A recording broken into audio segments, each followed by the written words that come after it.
ইতিহাসের দ্বার প্রান্তে বাংলাদেশ, যেখানে একমাত্র বাধা ভারত, তাদের হারিয়ে আরও একবার শ্রেষ্ঠত্ব প্রমাণের সুযোগ বাংলার দামাল ছেলেদের। সেমিফাইনালে পাকিস্তানকে ধরাশায়ী করার পর এবার বিরাট রোহিতদের উত্তরসূরিদের হারাতে চায় তামিম বাহিনী, যেটা করতে পারলেই টানা দ্বিতীয়বার চ্যাম্পিয়নের মুকুট উঠবে টাইগার ক্রিকেটারদের মাথায়।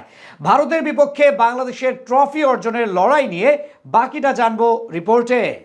ভারতের সাথে বাংলাদেশের ম্যাচ মানে এখন আলাদা রকমের উত্তাপ, চারিদিকে হইচই। আর সেটা যদি হয় মহাদেশীয় ফাইনাল, তাহলে তো কোনো কথাই নেই। সাম্প্রতিক সময়গুলোতে দুই দেশের ম্যাচের আগে ভক্তরা মাতেন কথার লড়াইয়ে, কেউ কাউকে এক বিন্দু পরিমাণ ছেড়ে দিতে রাজি হয় না। তাই স্বাভাবিকভাবে যুব এশিয়া কাপের ট্রফি নিষ্পত্তির ফাইনালটা হবে বেশ জমজমাট। টুর্নামেন্টের গত আসরে এই ভারতকে হারিয়ে ফাইনালে উঠেছিল জিসান আলম, মাহফুজুর রহমান রাব্বিরা। এরপর সংযুক্ত আরব আমিরাতকে হারিয়ে প্রথমবারের মতো শিরোপা জিতে বাংলাদেশ অনূর্ধ্ব-19 দল। বিপরীতে গতবারের হারের ক্ষত এখনো তরতাজা ভারত আন্ডার-19 টিমের মনে। তার উপর লড়াইটা সম্মানের বলে বিশেষভাবে সিরিয়াস তারাও। 2024 যুব এশিয়া কাপের শুরুটা দুর্দান্তভাবে করেছিল বাংলাদেশ দল। নিজেদের প্রথম ম্যাচেই 45 রানের ব্যবধানে হারায় শক্তিশালী আফগানিস্তানকে। ঠিক পরের ম্যাচে নেপালের বিপক্ষে জিতে সেমিফাইনাল নিশ্চিত করে তামিম মারুফরা। যদিও বি গ্রুপের শেষ ম্যাচে লঙ্কানদের বিপক্ষে পরাজিত হয়ে গ্রুপ রানার্স আপ হতে হয় তাদের।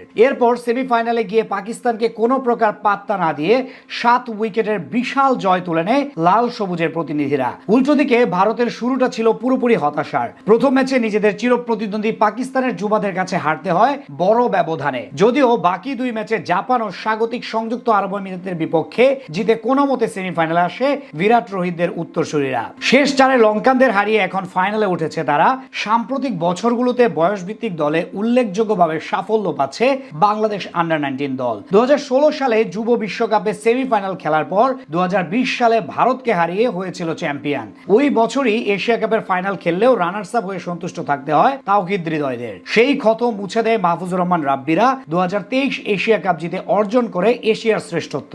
ঠিক একইভাবে এবার আজিজুল হক তামিমের হাত ধরে আরো একবার শিরোপার কাছাকাছি টাইগাররা। ফাইনালে বাংলাদেশের পক্ষে বড় ভূমিকা রাখতে হবে ক্যাপ্টেন তামিমকে। ব্যাট হাতে এরই মধ্যে টুর্নামেন্টে 1 সেঞ্চুরির বিপরীতে করেছেন 2টা অর্ধশতক। 4 ম্যাচে 112 গড়ে মোট রান করেছেন 224। তার সাথে ব্যাট হাতে পারফর্ম করতে হবে ওপেনার কালাম সিদ্দিকীকেও। টুর্নামেন্টে এখন পর্যন্ত 4 ম্যাচে তার রান সংখ্যা 161। বল হাতে আলো ছড়াতে পারেন টানা 2বার এশিয়া কাপ খেলতে আসা পেস জুটি মারুফ মৃধা ও ইকবাল হোসেন ইমন। বল হাতে এখন পর্যন্ত দাপট দেখাচ্ছেন তারা।